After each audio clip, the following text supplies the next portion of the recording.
মানুষের সম্মান যে বাড়ে কিসে এটা অনেকে এখনো পর্যন্ত জানে না। অনেকে মনে করে জোর করে মানুষের সম্মান পাওয়া যায়। জোর করলে কি পাওয়া যায় আপনি দেখলেন না? হ্যাঁ, কথা বলছেন। যারা জোর করে সম্মান পেতে চায়, সামনাসামনি হয়তো তাদের ক্ষমতা, তাদের প্রভাব প্রতিপত্তির কারণে মানুষ তাদের সম্মান দিতে পারে। পেছনে যে বর্গ আকারে আল্লাহ এ মরে না কেন? এখানে কি সমস্যা? কি দাঁড়িয়ে থাক না কেন ভাই? এই আপনি কোন দিকে থাকেন? এই কথা বলা যাবে না। যেভাবে দাঁড়িয়ে আছেন, বসে আছেন, যেভাবে আছেন থাকেন, তারপরে জায়গা বেশি করে শুয়ে পড়েন, কথা বলবেন না। বাসে আপনারা জানেন 4-4টা জেলখানা এখানে, পুরুষের 3টা, মেয়েদের 1টা। সবাই এখন আমি জানি এরা শুনতেছে। আমার সাবেক জেল হাউস ভাই যারা, আমিও তো 3 বছর এখানেই ছিলাম। জেলে যারা আছে তাদের যে দুঃখ কষ্ট আমি তো জানি। আল্লাহ রাব্বুল আলামিন তাদের কষ্টগুলো যেন লাঘব করে দেন। জুলুমের কারণে যারা জেল খাটতেছে তাদের যেন কষ্ট আরো বাড়িয়ে দেন। হ্যাঁ, কারণ জালেম যারা, তারা আল্লাহর মামলার আসামি। তাদের জন্য আমি দোয়া করে করবো কি? এটা মাজলুম যারা বিনা কারণে জেলের ভেতরে এখনো বন্দী আছে। আমার শ্রদ্ধাভাজন ব্যক্তিত্ব আছে এখানে, জনাব এটিএম আজহারুল ইসলাম, আতালাল্লাহু উমরাহু ওয়া বারাকাল্লাহু ফি হায়াতি। সকলে বলেন আমিন। এই মাজলুম মানুষটা সহ যত মানুষ এই 4 জেলখানা এবং গাজীপুরের জেলা কারাগারে যত মানুষ আছে, আল্লাহ তাদেরকে যেন সুস্থ রাখেন। নিরপরাধ মানুষদেরকে যেন আল্লাহ মুক্ত বাতাসে আবার বের করে দেন। যারা এসেছে আগে শুকরিয়া আদায় করেন তো আলহামদুলিল্লাহ। এই বাম পাশ থেকে কথা আসতেছে কিন্তু ভাই, কোরআনে কারিম শোনার কিছু আদব আছে। এটা তো আর মমতাজের কনসার্ট না, যদিও উনি এখন ধরা পড়েছে। আল্লাহ বলে শুধু শুনলে হবে না, সামিয়া না দিয়ে ফাস্তানিয়াও দিয়েছে।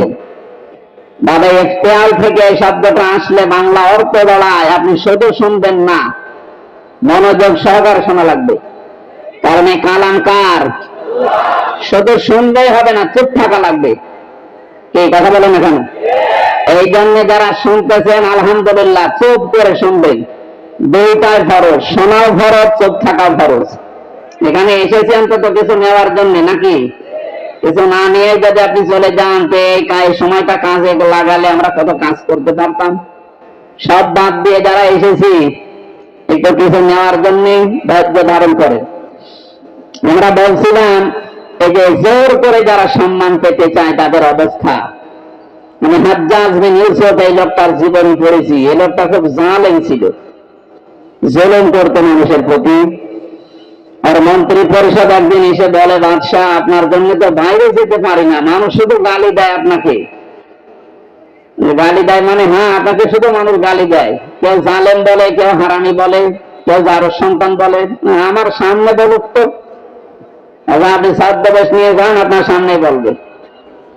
ছদ্মবেশ লাগিয়েছে, যে দরবেশের কথা শুনছিলেন, ছদ্মবেশ নিয়েছিল, দাড়ি কেটে সপ্তাহ চেনা যাচ্ছিল না। ওরকম একটা ছদ্মবেশ নিয়ে বাইরে গেছে, রাস্তায় একটা গ্রাম্য লোকের সাথে দেখা। ডাক দিয়ে বলে, বাদশাহ হাজ্জাজ বিন ইউসুফ লোকটা কেমন? ওকে জানেন? একটা জারজ সন্তান। যেই বলেছে জালেম আর জারজ, গেছে ওর মাথা খারাপ হয়ে। বেটা আমার জিনিস না, আমি সেই হাজ্জাজ বিন ইউসুফ। চিন্তা করছে আমার তো আর মাথা থাকবে না। ডাক দিয়ে বলছে, বাদশাহ আপনি আমার চেনেন না? আমি এই গ্রামের ওই লোক যার মাসে 2 দিন মাথা খারাপ হয়, আজকে তার পয়লা দিন। তুই পাগল? তোর 2 দিন মাসে মাথা খারাপ হয়, এটা আজকে পয়লা দিন, তার মানে 8 দিনও মাথা খারাপ হবে এই মাসে। তোর সাথে কথা বলে না, ওই দিন কিন্তু পাগল বলে বেশি কথা বলছে না কেন? আমরা এই 15.5 বছরে পাগল বলে বেশি আছি। কথা বলছেন? তাছাড়া পাগল না হলে আমরাও তো থাকতাম সবাই ঘর ভেতরে। অথবা অনেককে ইলিয়াস আলীর মতো গুম করে দিত। আমার বিশ্ববিদ্যালয়ের 2 জন 8-9 বছর হয়ে গেল ওয়ালিউল্লাহ মুকাদ্দাস এখনো পাওয়া যায়নি। মিনি আয়না ঘর এবং বড় আয়না ঘরে কত মানুষ ছিল, কতগুলো মানুষ এভাবে তারা লিখে রাখতো এই আঙ্গুল দিয়ে, এত বড় বড় নখ হয়ে যায়।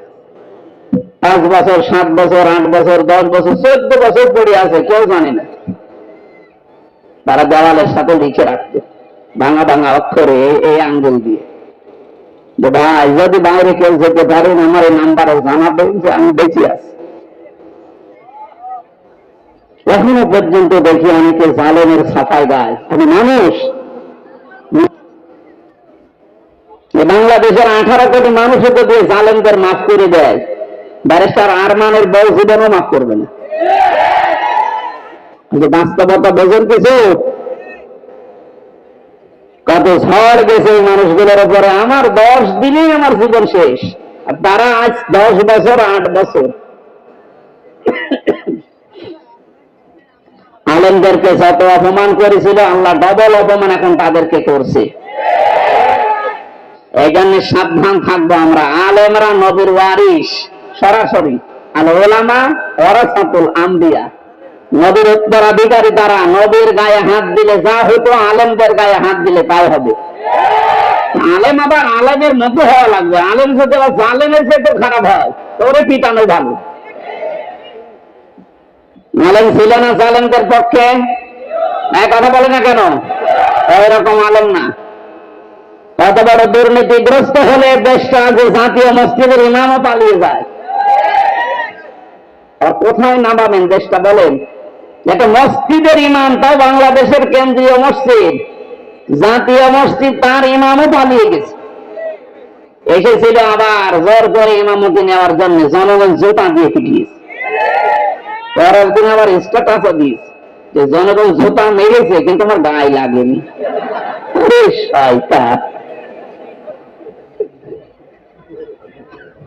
বাড়ি একেবারে জায়গা মতো গো, এই জন্য এরকম কথা বলে। লজ্জা সরম তো কিচ্ছু নেই, এই কথা বলে না কেন? আমার মনে হয় ম্যাডাম খালেদা জিয়া বলেছিলেন যে নামটা পাল্টানো দরকার। আসলে ওই নাম পাল্টানো দরকার, অভিশপ্ত নাম। নাম তার ভেতরে কেমন যেন একটা অভিশপ্ত জিনিস লুকিয়ে আছে। কি গয়কার পয়াকার বাকিটা আমি বললাম না। ওই নাম কোনদিন মুসলমানরা রাখে? মুসলমানরা রাখবে গোলাপ, মন্তাজা গোপাল বাদ দিয়ে গোলাপগঞ্জ দেওয়া দরকার। এটা ফুলের নাম, যেন একটু সুঘ্রাণ আসে। এখানে পাগল বলে যারা এতদিন অন্তত বেঁচে আছি, আমাদের শিক্ষা নেওয়া দরকার আজকে।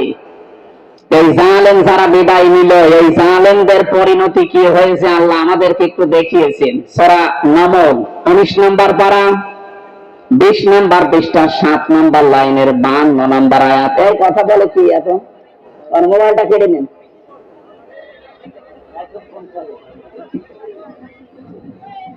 সব জরুরি হলে পেছন থেকে কেটে পড়বেন, কথা বলা যাবে না ভাই।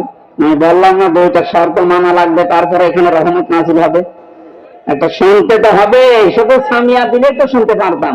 আল্লাহ বলেন না ফাস্তামিউ, একেবারে অ্যাক্টিভ হয়ে শোনা লাগবে, মনোযোগ সহকারে। কারণ এখন এটা ইবাদত চলছে। যতক্ষণ বসে থাকবেন আর যাই হোক গুনাহ হচ্ছে না। কথা বলেন না কেন? আর গুনাহ যদি না হয় বিপরীত যেটা সওয়াব মাস্ট বি হবে। এক একটা অক্ষর শুনবেন 10টা করে নেকি পেয়ে যাবেন। সুবহানাল্লাহ বলতে পারেন না? আল্লাহ রাব্বুল আলামিন বলেন ফাতিলকা বুয়ুতুহুম খাবিয়াতুন বিমা যালামু। এখানে যারা আলেম বসে আছেন, আল্লাহ হযরত লূত আলাইহিস সালামের কাহিনীটা নবীকে জানিয়েছেন, আমাদেরকে শোনাচ্ছেন কেন? আল্লাহ যেন তার আঙ্গুল দিয়ে ভাবে দেখাচ্ছেন। ফাতিলকা বুয়ুতুহুম, বাইতুন না, বহু বচন দিয়েছেন। আল্লাহ বলেন এই সেই ঘরগুলো খাবিয়াতান, আমি জনশূন্য করে দিয়েছি, পরিত্যক্ত বানিয়ে দিয়েছি। বিমা যালামু, এই জালেমদের জুলুমের কারণে। কারণ যে জমিনে জুলুম করা হয় ওই জমিনটা পর্যন্ত আল্লাহর কাছে অভিশপ্ত হয়ে যায়। একটা কত বাস্তব 2024 5 আগস্টের বিকাল 5টা বাজতে বাজতে আল্লাহ মনে হচ্ছে আমাদেরকে চোখে আঙ্গুল দিয়ে দেখিয়েছে। কথা বলে না কেন? আপনি একটু তাকিয়ে দেখেন, জালেমদের যত বাড়ি ঘর সারা বাংলাদেশে তো আমি ধরছি 630টা থানার প্রায় জায়গায় আমার যাওয়া শেষ। আমি এই 3 মাস কয়েকদিনের ভেতরে ঘোরাঘুরি করে যা দেখলাম, জালেমদের কোনো বাড়ি দেশে আর নেই। আপনি আমার কুষ্টিয়ার দিকে তাকান, হানিফের বাড়ি, কুষ্টিয়ায় হানিফ সাহেবের বাড়ি কয়েকদিন আগে আমি পাশ দিয়ে আসলাম, দেখলাম জাতীয় টয়লেট হয়ে গেছে। একবারে 4-5 জন করে যাচ্ছে, কেউ এদিকে কেউ এদিকে কেউ এদিকে কেউ এদিকে, মনে হচ্ছে জামাতবদ্ধ টয়লেট চলছে। আল্লাহ কেন এমন করে দিলেন? আল্লাহ পাক বলেন, ইন্না ফি যালিকা লাআয়াতান লিকাউমিন ইয়ালামুন। আলেম ভাইরা বলেন তো, এখানে লামে তাকিদ দিয়ে আল্লাহ কি বুঝিয়েছেন? যত তাফসীর আমি মিলিয়েছি এই লাম তাকিদের সাথে আধুনিক তাফসীরের মুফাসসির একরাম বলতে চাচ্ছেন, আল্লাহ যেন আপনাদেরকেও দেখাচ্ছেন পৃথিবীর মানুষেরা সাবধান, এর ভেতরে কিন্তু শিক্ষা আছে যদি জ্ঞানী হয়ে থাকো। কি শিক্ষা আমরা নিতে পারি? 15.5 বছর ওদের এত গভীরে শিকড় ছিল জালেমদের। আপনি তাকান, একেবারে দারোয়ান থেকে শুরু করে সংসদ পর্যন্ত সব জায়গায় ওদের লোক সেট করা ছিল, এমনকি কারাগারে। কথা বলেন না কেন? কারাগারে আলেমদের কষ্ট দেওয়ার জন্য আলাদা কিছু মানুষ ওদের সেট করা ছিল। সুব্রত বালা, দেবদুলাল, আমি নিজে পেয়েছি এদের আচরণ গুলো।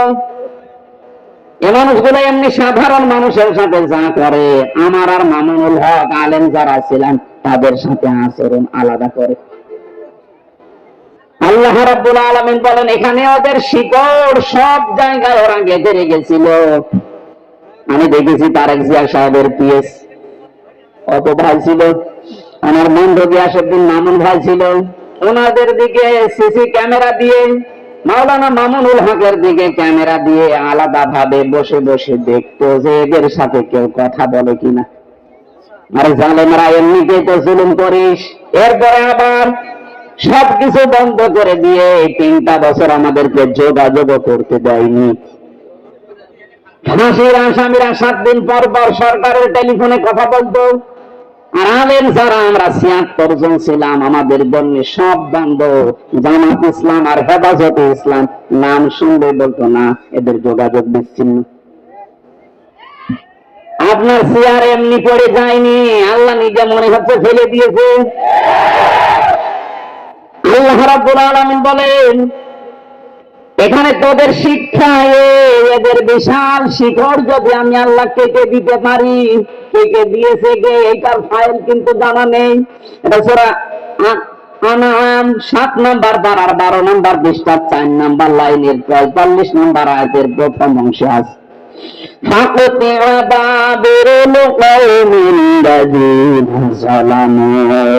জালেমদের শিকড় কেটে দ্বারা হয়ে গেছে। এটা নজল কেটেছে কে ফাইল জানা নেই। আপনি তাই দেখতে পাবেন 5 আগস্টের বিকাল 5টা বাজতে বাজতে জালেমদের বাড়ি ঘর, ওদের অফিস সবগুলো গড়িয়ে দিয়েছে। কে ভেঙেছে? ফাইল নেই। কথা বলছেন না কেন? আমি বলতে পারবেন যে হানিফের বাড়ি আমার ভেঙেছে না, আপনি পাবেন না, মনে হচ্ছে ফেরেশতা ভেঙে দিয়েছে। এই জন্যই তো কুতিয়া দিয়েছেন যে ফাইলই নেই। তাহলে আমরা এখান থেকে কি নিতে পারি? এদের এত বড় শিকড় যদি আল্লাহ একেবারে মাটি থেকে উপড়িয়ে ফেলতে পারে, ওদের বাড়ি ঘর এখন জনশূন্য পরিত্যক্ত। মনে করছেন শুধু কুষ্টিয়ার হানিফের বাড়ি না, সারা বাংলাদেশের অবস্থা এক। যেখানে যেখানে গেছি জালেমদের বাড়ি ঘর গুলো, আমি গত বর্ষ দিনও ছিলাম কিশোরগঞ্জে, এক জালেমের বাড়ি দেখলাম, ওইটাও জাতীয় টয়লেট। হানিফের বাড়ি তো 5-6 জন যায়, এখানে দেখছি 8-10 জন একসাথে যাচ্ছে। আমি একটা কারণ খুঁজে পেয়েছি আমার নিজের জীবন থেকে। হজে গিয়েছিলাম 16 সালে। বললাম না ইশারায় করবেন, কথা বলেন কেন? শরীফ তাওয়াফ করার পরে এবার উপরে গেলাম, হঠাৎ দেখি পেটে যন্ত্রণা ব্যথা। এক পুলিশকে ডাক দিয়ে বললাম, ইয়া আখি তাল, এদিকে আসেন ভাই। মানে আসার পরে জিজ্ঞাসা করছে, কি ইয়া হাজিউল হজ্জা পায়না বিলাদুকা, হাজি দেশ কোথায়? জি তুমি বাংলাদেশ। বাংলাদেশ থেকে এসেছি। কি সমস্যা? হ্যাঁ এখানে মুশকিল আছে, আমার পেটে ব্যথা। এখানে ফার্মেসি কোথায়? আমারও বলছে ফার্মেসি লাগবে না, পেটে ব্যথা কেন টের পান না? না তো জায়গাটা তো আবু জেলের বাড়ি, আপনি এখনো পায়খানা না করে দাঁড়িয়ে আছেন, তাড়াতাড়ি করেন। পায়খানা করে দেখি আমার পেটের ব্যথা ভালো হয়ে গেছে। আমার তো মনে হচ্ছে জালেমদের যত বাড়ি বাংলাদেশে সবগুলো যেহেতু অভিশপ্ত, সবগুলো এখন উজাড় গৃহ, পরিত্যক্ত টয়লেট হয়ে গেছে। এদেশের মানুষের পেটে ব্যথা হলে প্রসাদের চাপ দিলে ওই জায়গায় যে কাজ করবে। এরপরও যদি আপনার শিক্ষা না হয়, এবারে আমাদের শিক্ষা নেওয়ার বিষয় কিন্তু এখনো বলিনি। আমাদের শিক্ষার বিষয় আগামীতে যারা দেশের দায়িত্বে আসবেন, যারা আসবেন, আপনি আর যাই করেন যেন জালেম হবেন না। কারণ শব্দটা ঘৃণিত শব্দ, আল্লাহর কাছে নিন্দিত। জালেমদেরকে আল্লাহ সব চাইতে বেশি টার্গেটে রাখেন। সূরা ইব্রাহিম 42 নম্বর আয়াত, আলা তাহসাবান্নাল্লাহা গাফিলান আম্মা ইয়ামালুজ জালিমুন। আল্লাহ পাক বলেন, কি মনে করেন হে নবী আমি জালেমদের কোনো খবর রাখি না? সব চাইতে বেশি খোঁজ খবর রাখি আমি জালেমদের ব্যাপারে। এই জন্য আমরা সামনে দাঁড়ায় আসি, আমি আহ্বান জানাচ্ছি, খুব ভালোবাসি আপনাদের, সে যাই হোক, সামনে দাঁড়ায় চেয়ার পাবেন, তারা আর যাই করেন বাংলাদেশে জুলুম করবেন না। এই জুলুম নিজের নফসের উপর থেকে শুরু, নিজের উপরও জুলুম করবেন না। নিজের উপরে জুলুম কি? অনেকের অর্থ সম্পদ, টাকা পয়সা, প্রভাব প্রতিপত্তি, ক্ষমতা হয়ে গেলে তখন পাপ কাছে পা বাড়ায়। এটা সূরা হুদের 9 নম্বর আয়াতে আল্লাহ দলিল দিয়েছেন, আলা ইন্না আযাকনাল ইনসানা মিন্না রাহমাতান সুম্মা নাযা'নাহা মিন ইন্নাহু লা ইয়াউসুন কাফুর। এই আয়াতের সারমর্ম এটা, কোন মানুষ যখন নিজের নফসের উপরে জুলুম আরম্ভ করে, হ্যাঁ আগে টাকা পয়সা, প্রভাব প্রতিপত্তি ছিল না, অপরাধ করতে পারে নাই, এখন টাকা পয়সা, অর্থ সম্পদের মালিক আল্লাহ বানিয়েছে, এখনো লাল পানি খায়, এখনো বাবা খায়। কথা বলছেন এখন? আমি কি বোঝাতে পেরেছি? নফসের উপরে এটা একটা জুলুম। আপনি আজকে থেকে সিদ্ধান্ত নেন, আল্লাহ আমাকে যেখানেই বলুক, আমি অন্তত আমার নফসের উপরে এখন থেকে আর জুলুম করব না। শরীরের উপরে মানুষ জুলুম করে, যে অনেকে মুরব্বীরা বের করে দিন, ডিস্টার্ব হয়ে গেল, চলে যান।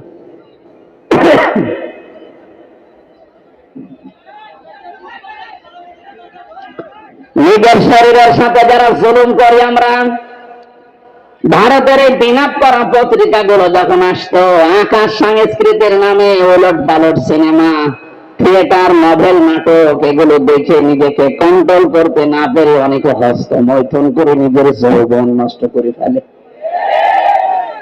এ গাজীপুরে নেই? আছে মানে যে হারবাল আর পোস্টার, তার প্রমাণ।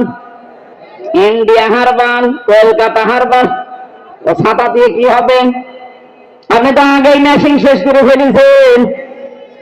অবশ্য ঠিক, মনে হয় শেষ না। এটা আপনি শরীরটা শেষ করলে, আপনি কি জানেন ৭০ ফোঁটা রক্ত দিয়ে ১ ফোঁটা বীর্য তৈরি হয়? আপনি কোন কারণে এগুলো দেখবেন আর করবেন? আজকে থেকে তাওবা করে ফিরে আসা লাগবে। এই মোবাইলে এমন দৃশ্য রাখা যাবে না যেটা নিজে দেখলে আনন্দ পান, অন্য দেখলে লজ্জা পান। এরকম দৃশ্য নেই। যাদের মোবাইলে আছে এই মুহূর্তে ডিলিট করা লাগবে। করেন, তাড়াতাড়ি করেন।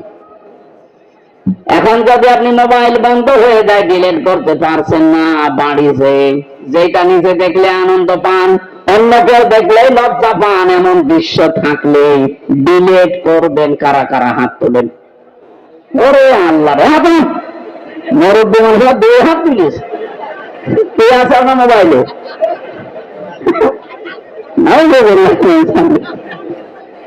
যুবক মানুষ হাত দিলে তো মারা যায়। আমার দাদার বয়সে, আর আপনি 1 হাত না দিলে 2 হাত দিলেছে, মনে হচ্ছে ওর মোবাইল সব মমতাজ ভরা। না, এসব রাখা যাবে না ভাই।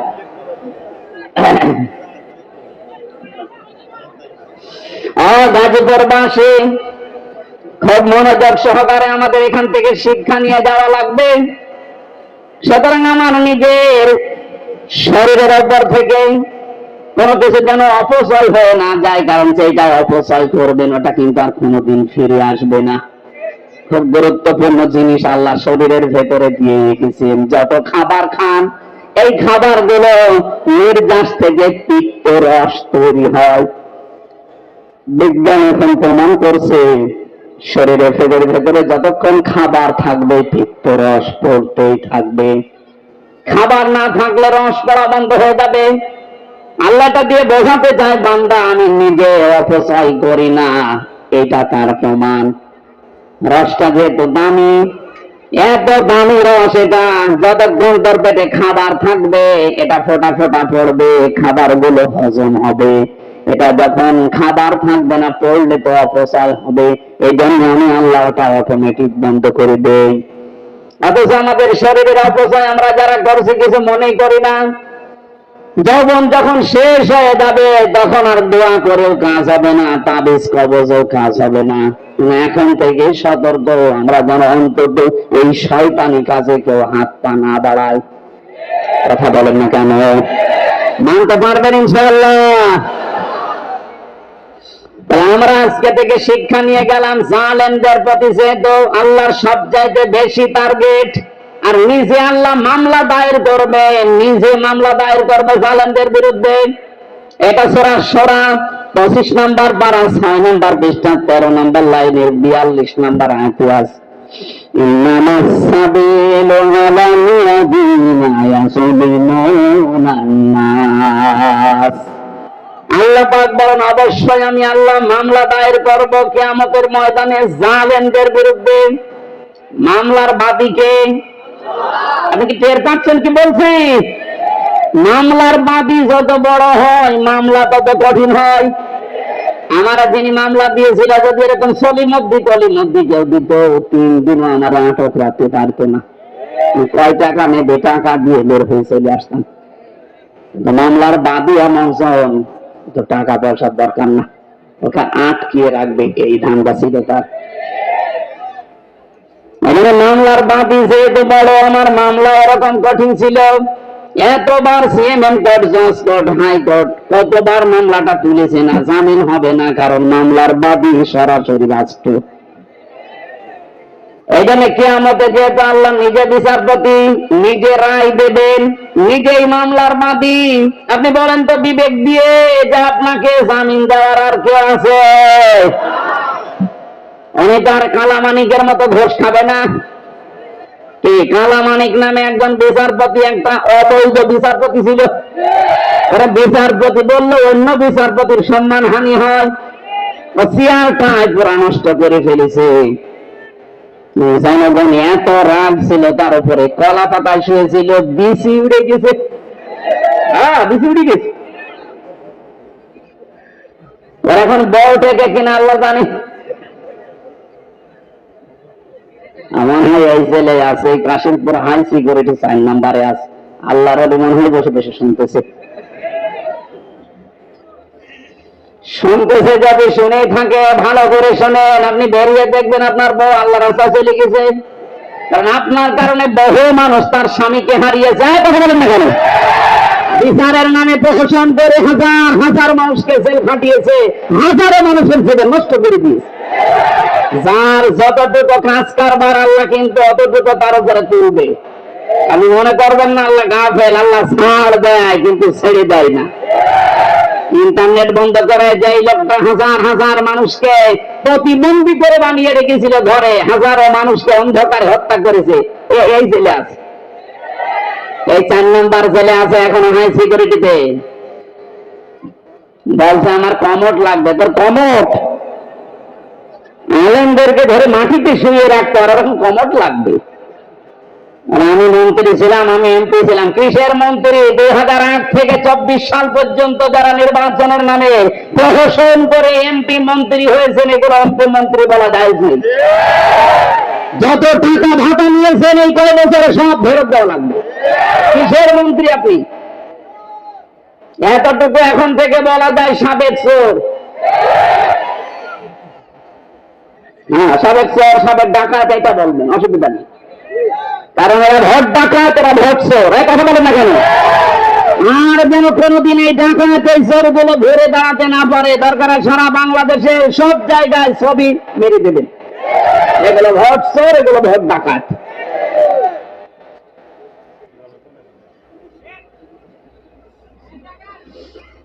গাজীপুরবাসী জানালেবার আগে তো আল্লাহর মামলার আসামি। আমি আয়াতটা পড়ার পরে চিন্তা ভাবনা করলাম, আল্লাহ কিন্তু ইয়াজলিমুন আল মুসলিমুন আদাইরি না, ইয়াজলিমুন নাস।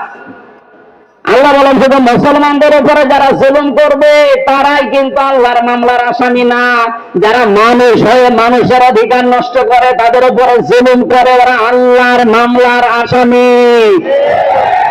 আজকেও দেখলাম ভারতে সংখ্যালঘু নির্যাতন চলছে, এমনকি আমাদের কলিজার সবচাইতে দামি জায়গা যেটা মসজিদ, সেইটা ভেঙে দিচ্ছে। সারা পৃথিবীর 57টা মুসলিম রাষ্ট্রকে আমরা আহ্বান জানাচ্ছি, সবাই ঐক্যবদ্ধ হন। 200 কোটি মুসলমান এই পৃথিবীতে আছে, হিন্দু মাত্র 120 কোটি। খ্রিস্টানদেরকে বলবো, আপনাদের মেয়েকে ইন্ডিয়ার বুকে ওরা ল্যাংটা করে উলঙ্গ করে হাঁটিয়েছে। এই মুশরিক আর ইহুদি যারা, এরা তামাম দুনিয়ার মানবতার শত্রু। এরা মানুষ না। তামাম দুনিয়াতে এতদিন জানিয়েছে যে বাংলাদেশে সংখ্যালঘু নির্যাতন হয়, অথচ তাদের দেশে এক সংখ্যালঘু মুসলমানের অনিরাপদ। তাদের ইবাদত খানাগুলো ভেঙে বলছে এখানে মন্দির ছিল। নাউযুবিল্লাহ মিন যালিক। আমরা ঢাকার শামীবাগের ইসলাম মন্দিরকে যদি এখন দাবি তুলি যে 500 বছর আগে এটা মসজিদ ছিল, ঠেলা ভেঙে দেবো। এখন আজ পর্যন্ত বাংলাদেশে কোন মন্দির ভেঙে মসজিদ বানিয়েছে ইতিহাস আছে? বলেন কোন কারণে আল্লাহর ঘরে হাত দিচ্ছেন? একবার আপনার বাবারা কাবা শরীফে হাত দিয়ে একেবারে কাজটি মাকুল হয়ে গেছে। আমার তো মনে হচ্ছে ভারতে আল্লাহর ঘর, মসজিদ গুলো যেভাবে ভাঙা হচ্ছে, আল্লাহ না জানে আবার আবাবিল পাঠিয়ে দেয় কিনা। আমাদের ইমানের দাবি এখন সারা বিশ্বের 200 কোটি মুসলমানের ভারত বয়কট করা লাগবে। কোন দরকার নেই ওদের। ওরা এখন কান্নাকাটি অলরেডি আরম্ভ করেছে। আজকে ওদের পেঁয়াজ, ওদের আলু সব বর্ডারে পৌঁছে যাচ্ছে। নেমে পড়েছে অলরেডি যারা রাজপথে। একজন এই শৃঙ্খল, একজন বেয়াদব মানুষের কারণে আজ আমরা অনেক মানুষ না খেয়ে মরছি। আমাদের দেশকে তামাম দুনিয়ায় কালার করার জন্য বলে এই দেশে হিন্দু মুসলমান দাঙ্গা। কিসের দাঙ্গা? এই যে সৌহার্দ্য পরিবেশে এই দেশে বাস করি আমরা, পৃথিবীতে কোন দেশে এমন নেই। বিশ্বের বহু দেশ তো ছোট বয়সে ধরলাম, কই এত সুন্দর সাম্প্রদায়িক সম্প্রীতি নিয়ে বাস করার দেশ পৃথিবীতে নেই। অথচ এইটাকে পুঁজি করে আজ ডক্টর মোহাম্মদ ইউনূসকে বিপদে ফেলার জন্য, তাকে ভয় দেখানোর জন্য বারবার নতুন নতুন ইস্যু তৈরি করছে। যারা পালিয়ে গেছে ওরা তো বসে নেই। আমি এই দেশে যে দ্বিতীয়বার স্বাধীন হওয়ার পরে সিঙ্গাপুর, মালয়েশিয়া এই সমস্ত দেশগুলোতে মাহফিলে গিয়েছিলাম। যে হোটেলে উঠে হোটেল থেকে নামার পরে দেখে 2 জন শয়তান। কি গো, ও আগে যে বসে আছে ওখানে, ও মনে হয় ভাব দেখেই পালিয়ে। ওরা আকারে বসে বসে দড়ি চালতেছে। আপনারা এই ষড়যন্ত্রের ফাঁদে পা দেবেন না, তাহলে কিন্তু গোপালগঞ্জের মতো পেছনে বাঁধার মতো লাল হয়ে যাবে। ষড়যন্ত্রের ফাঁদে পা দিয়ে কি লাল হয়েছে দেখেননি? এমন পিটানো পিটিয়েছিল আর্মিরা। ওই কয়েকদিন কেউ গোপালগঞ্জ থেকে ঢাকায় যদি আসে, বসে আসলে 300 টাকা, দাঁড়িয়ে আসবে 1000 টাকা। আপনি এখন ওই ফাঁদে না দেওয়ার জন্য দান্দায় আছে। আপনি কি টের পাচ্ছেন বাস্তবতা কোথায়?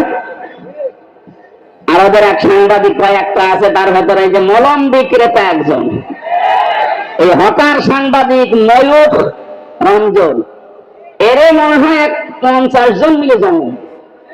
তাছাড়া তো এরকম উল্টা পাল্টা কথা একটা দেশ নিয়ে বলা সুস্থ মানুষের দ্বারা সম্ভব নয়। কথা বলেন না কেন? খালি বাজে বাজে কথা ওর মুখ দিয়ে বের হয়। এখন শুনছি নাকি চট্টগ্রাম নিয়ে নেবে। আরে ভাই, চট্টগ্রাম নিয়ে নেবেন মানে আপনি কি যৌতুক চান? আর মেয়ে তো পালিয়ে গেছে, যৌতুক কিসের? মালানো মেয়ের আমি যৌতুক আছে? হ্যাঁ, মালানো মেয়ের যৌতুক কিসের? বিয়েই তো মানি না। কারণ যার সাথে গেছে ও তো ফুল হাতা, আর আমাদের হাত হাতা। ফুল হাতার সাথে হাত হাতা যায়? আমি এই শব্দটা শুনেছিলাম জেলে আসার পর। এবারে যে জেলার ছিল দেবদুলাল, ওটা হচ্ছে ফুল হাতা। ও যেই দিনই আসতে জনগণ বলছে ফুল হাতা আসতেছে, তখন বুঝলাম যে ফুল হাতা কি আর হাত হাতা কি। এতদিন পর্যন্ত আপনি বলতেন যে আমাদের স্বামী স্ত্রীর সম্পর্ক। আরে ভাই, স্বামী স্ত্রীর সম্পর্ক হয় কি করে? ও দাদা তো ফুল হাতা, এত মুসলমানি দিয়ে তারপরে স্বামী স্ত্রী। বয়স দাদা, আর এখন মুসলমানের দিলে খুঁজে পাওয়া যাবে, ওগুলা থেকে কেটে বাদ দিয়ে দেওয়া যাবে। আমি নিচে নামলাম না। এদেশের চট্টগ্রাম না, 1 ইঞ্চি জায়গা যদি কেউ ঝামেলা করেন, 7 সিস্টার কিন্তু উল্টা পাল্টা হয়ে যাবে। বাংলাদেশের মুসলমান যারা আর কিছু না থাক, এদের যা ইমান আছে যতটুকু নামাজ পড়তে না পারে, এদের যা ইমান আছে, এদেশের 18 কোটি মানুষ যদি বাংলার 1 ইঞ্চি মানুষের জন্য জীবন দিতে হয়, 36 কোটি নিয়ে মরবো আমরা। দেখেছে?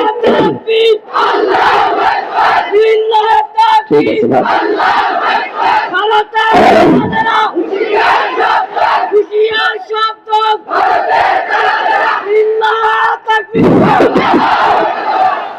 দেখেছেন আপনারা? ঘোগর ফাঁদ দেখেননি?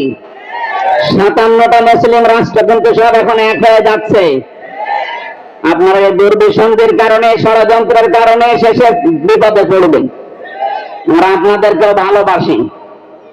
ভারত আমাদের শত্রু না, কারণ সেখানে আমাদের মুসলমান ভাইরা আছে। কিছু উগ্র আছে, এদের কারণে দেশটা ধ্বংস হয়ে যাচ্ছে। আপনারাও সোচ্চার হবেন। আগামীতে কোন উগ্র যেন চেয়ারে বসতে না পারে। মানুষ হয়ে বসে অসুবিধা নেই। এই জন্য যারা মানুষের উপর আজ তাদের অধিকার নষ্ট করে দিচ্ছেন, ধর্মীয় প্রতিষ্ঠানগুলো আপনি ভেঙে দিচ্ছেন। আপনি মানুষ। গোবিন্দ পরমাণিক পর্যন্ত আজকে এই বিবৃতি দিয়েছে যে একই শুরু করেছে। বাংলাদেশে তো কোন মুসলমান হিন্দুদের কোন মন্দির ভেঙে মসজিদ বানিয়েছে আমরা তো দেখি না, প্রমাণও নেই। আপনারা কি শুরু করেছেন? তাম দুনিয়া থেকে আজ ঘৃণা জানাচ্ছে। লজ্জা নেই তো ঘৃণা করবে কি? লজ্জা তো থাকে ইমানদারের। আল হায়াও শাওবাতুম মিনাল ঈমান। লজ্জা নেই, ঈমান নেই। ওর তো ঈমানই নেই, তো লজ্জা থাকবে কি করে? আমার ভাইরা, অনেকে তো আয়াত পড়েছিলাম, জালেমরা আল্লাহর মামলার আসামি, সুতরাং 15.5 বছরে যারা জুলুম করেছেন, আপনি আর যাই মনে করেন, আপনি কিন্তু আল্লাহর মামলার আসামি। বলেন, 1628 জন মানুষ ছিল এই বাংলাদেশের দায়িত্বে। এই 1628 জন মানুষই আমি মিলিয়ে দেখেছি, এরা প্রত্যেকেই হয় জালেম না জালেমের দোসর। এই কথা বলেন না কেন? যারা জালেম, জালেমের দোসর, এরা সরাসরি মামলার আসামি। কার? আল্লাহ মামলা দেবে আপনার বিরুদ্ধে। আপনি টের পাচ্ছেন? রাষ্ট্রের প্রধান মামলা দিয়েছিল, এই জন্য আলেমরা এতদিন কষ্ট পেয়েছে। আপনি কিয়ামতে সরাসরি আল্লাহ কেসের আসামি হবেন। তার মানে আপনি জেনে নিতে পারেন আপনি চির জাহান্নামী। কথা বললেন না কেন? পৃথিবীতে তারা 3টা অপরাধ করবে, আল্লাহ নিজে হাতে তাদেরকে 2টা করে শাস্তি দেবে। আমি এটা বানালাম, এটা সূরা ফুরকানের ভেতরে আছে 68 নম্বর আয়াত। গাজীপুরবাসী মনের খাতায় আজকে নোট করে নিয়ে যাবেন, যেতে আয়াতটা এখন খুব দরকার। এই জন্য বলছি, আবার বলছি, যারা দুনিয়ায় 3টা অপরাধ করবে তাদেরকে আল্লাহ নিজে ডবল শাস্তি দেবে। কয়টা? আরো জোরে। আয়াত নাম্বার সূরা ফুরকানের 68 নাম্বার আয়াত, 19 নাম্বার বা 4 নাম্বার পৃষ্ঠার 13 নাম্বার লাইনে আছে। এটা তাফসীরে ফি জিলালিল কোরআনে পাবেন। আল্লাহ রাব্বুল আলামিন বলেন, দেখেন তো গাজীপুরে আছে কিনা। والذين لا يدعون مع الله إلها آخر। আল্লাহ পাক বলেন, যারা আল্লাহকে ডাকে সাথে সাথে অন্য কাউকে ডাকে তাদের শাস্তি হবে ডবল। এই যে আমার তাহেরি ভাই এখন না ধরা পড়েছে, কিন্তু এর আগে উনি যে জিকির করতো, আল্লাহর নামে জিকির করে, পাশাপাশি জিকির করতো কেল্লা বাবা, ফতে বাবা। আপনি কোথায় কেল্লা কোথায় ফতে আল্লাহর সাথে মিলিয়ে দিলেন? যেখানে আল্লাহ বাদে অন্য কারো নামে জিকির করা জায়েজ নেই। এই ছেলে 4 নম্বরে আমার সাথে যে সোহেল চৌধুরী হত্যা মামলার আসামি মামুন ভাই ছিল, 25 বছর ছেলে। আমরা রাত 2:30-3টা উঠতাম তাহাজ্জুদের জন্য, উনি আমার নিচতলায় থাকতো, দেখতাম উনি উঠে জিকির করছে, ইয়া রাসূলুল্লাহ ইয়া রাসূলুল্লাহ। কি গো, একদিন মাওলানা মামুনুল হক আর আমি ভাইকে ডাকলাম, ভাই আপনি কি করেন? আমরা নামাজে দাঁড়িয়ে 1.5 পারা 2 পারা পড়ি, আমাদের ডিস্টার্ব হয়। আপনি কিসের জিকির করেন? রাসূলের ইশকে। রাসূলের ইশকে আপনি তাই বলি ইয়া রাসূলুল্লাহ জিকির করবেন? ইয়া রাসূলুল্লাহ কোন জিকির নেই, জিকির হবে আল্লাহর নামে। রাসূলের নামে আপনি পড়তে পারেন দরুদ, এই কথা বলছেন কেন? তাও তো ইয়া রাসূলুল্লাহ না সাল্লাল্লাহু আলাইহি ওয়াসাল্লাম আপনি এতটুকু পড়েন।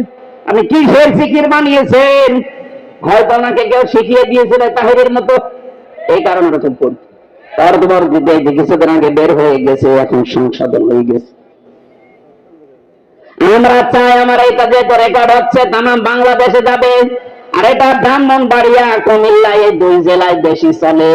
কারণ যত গরম সুন্নি, ঠান্ডা সুন্নি, মিঠা সুন্নি, শয়তান সুন্নি সব ওখানে।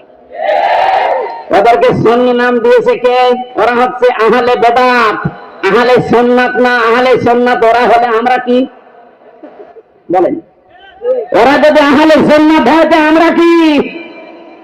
ওরা ইসলামের ভেতরে যত নতুন নতুন জিনিস সব ঢুকিয়েছে, ওরা আহলে সুন্নাত না, ওরা আহলে বেদাত। বেদাত যারা করে তাদেরকে সালাম দেওয়া যায় না।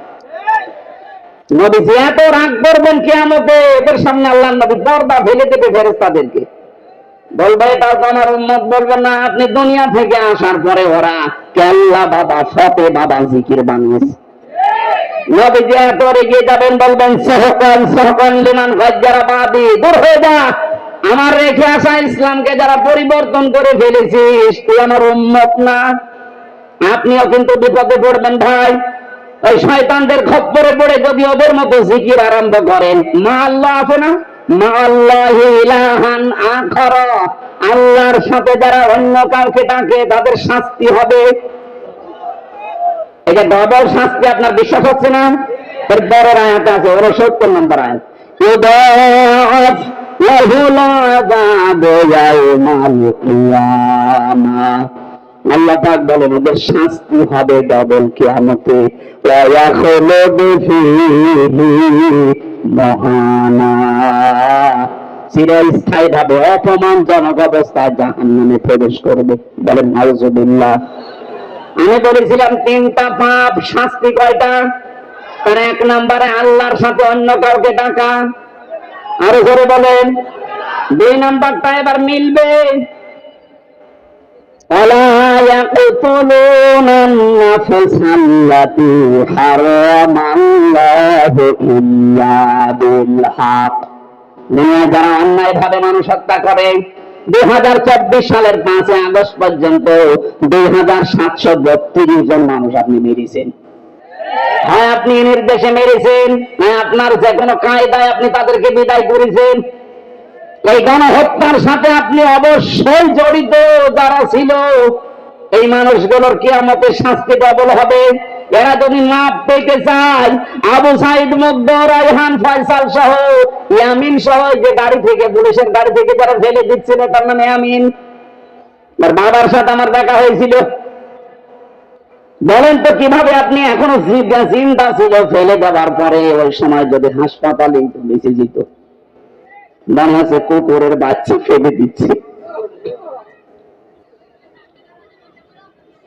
এই মানুষগুলোকে যারা হত্যা করলেন, ডাইরেক্ট ইনডাইরেক্ট, যার নির্দেশে করেছেন, যে হুকুমদাতা 2006 সালের 28 অক্টোবর যার নির্দেশে লগি বৈঠা নিয়ে জসিমকে মারার পরে লাশের উপরে ড্যান্স দিয়েছিলেন।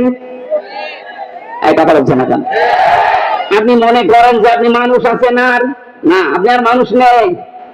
আমি 7 সালে একবার সিরাজগঞ্জ থেকে যাচ্ছিলাম, বাসে যেতাম, তখন ড্রাইভারের পেছনে বসে আছে। ড্রাইভার একেবারে রাস্তার মাঝখানে দেখলেন একটা কুকুর পড়ে মরে আছে, মাঝখান দিয়ে না দিয়ে বাম দিয়ে চালিয়ে দিল, গাড়ি ঝাঁকি দিয়েছে। ড্রাইভারকে বললাম আপনি এমন করলেন, গাড়িতে উল্টিয়ে যেত। ড্রাইভার আমারে বলছে দেখেন না একটা কুকুর পড়ে মরে আছে, আমি মরা জিনিসের উপরে ডবল করে চাকা চালাবো, আমার বিবেক নেই। আমরা বললাম ভাই তো মরা কুকুর মরে গেছে, মারলে কি আর না মারলে কি? ড্রাইভার আমার দিকে ঘুরে বলছে হুজুর আপনি কি আসলে হুজুর নাকি জল বেড়েছে?